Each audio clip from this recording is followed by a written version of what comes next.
stunning scenes from the Queen Victoria markets in Melbourne, where police were sent in, according to the report, to deal with one or two coronavirus protesters, but then summarily proceeded to push everyone out of the market. These are scenes literally from dystopic movies like Soylent Green, where the scoops were sent in to push people away as they were trying just to get food for their families. What is going on in Australia?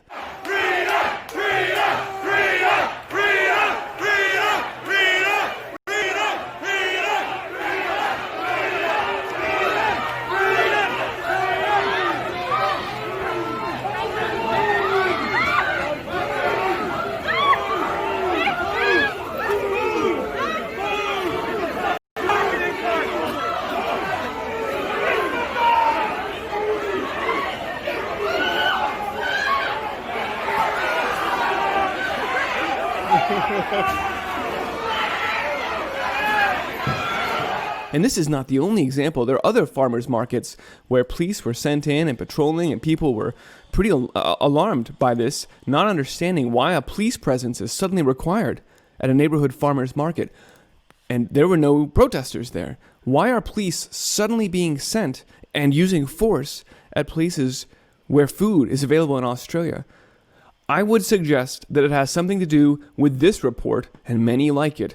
Warning, Australia is running out of rice, and maybe completely out by Christmas.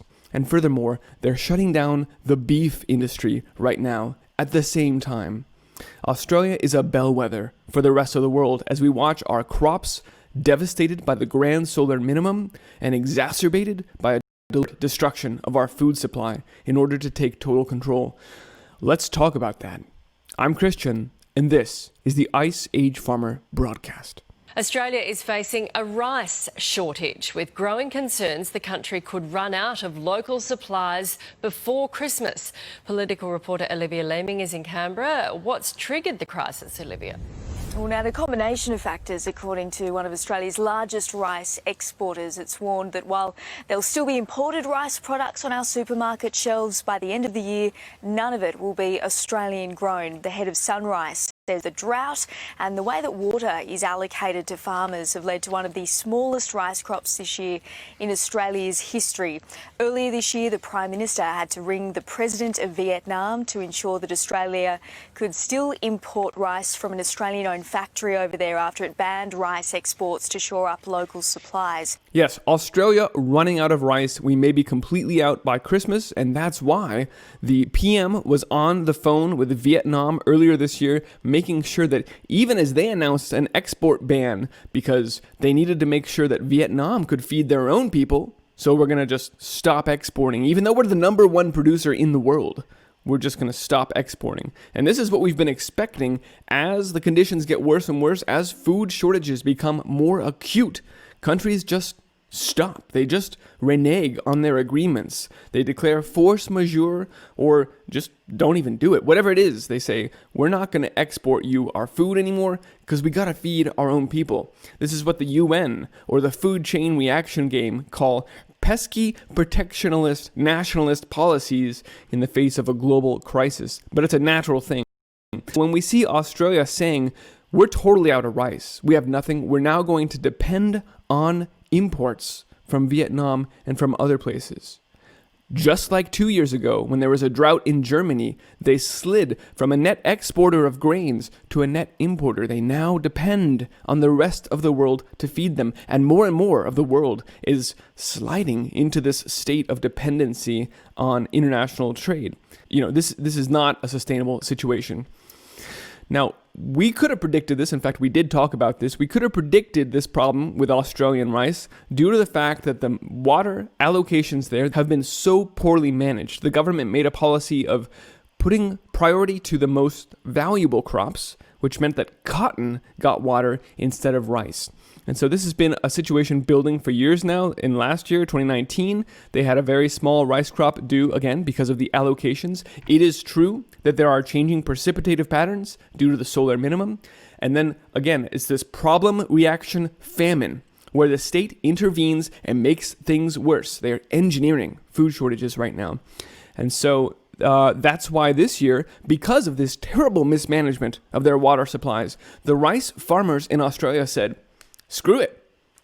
It's impossible to grow here without water. We're not even going to plant. 90% of the Australian rice growers neglected to even plant the grain this year. So, of course, they have a really low crop this year. Even though it has just started to rain, thank goodness, now they're expecting a little bit of a bounce on some of their other grains, but it's too late for rice right now. They're now wholly dependent and expected to run out by Christmas of Australian-grown grains.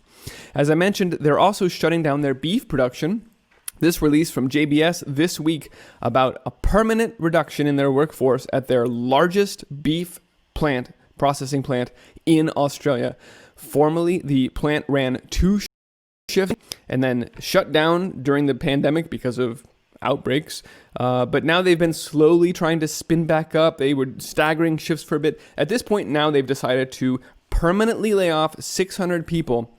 That was the entire second shift. We read here, the plant's second shift has now been completely discontinued. We're now going to run the plant on a single shift 5 days a week. That means we're getting half as much done. Half as much production out of this meat plant. Of course, they blame changes in the market conditions due to COVID-19 and even a reduced livestock supply, all of which is true. But the bottom line is that, as we're seeing throughout the world, meat factories are being shut down, and this is causing tremendous and lasting impact on the production of protein.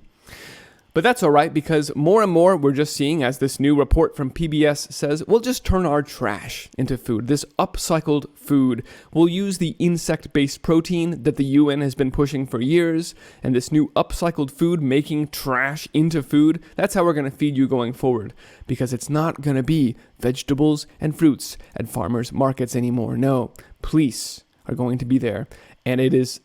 this is really telling, ladies and gentlemen, when you are expecting to enter food shortages and lasting impacts to your food supply, you need to slowly get people used to the appearance of police at food distribution points.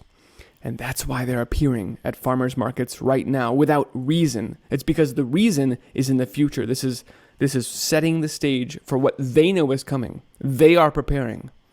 And so too must you. Start growing food today. Start putting it aside, saving seeds, more than anything, telling people around you that this is coming. Because, folks, it's getting ugly rapidly. And Australia offers us a glimpse, weeks, months perhaps, into the future. But everything we're seeing there is rapidly coming here. Police just running over and beating people in the streets, because we need to get these people in line. We need to get them used to the fact that force will be used going forward, particularly at farmers markets and grocery stores. When people go hungry, we lose the order in the streets.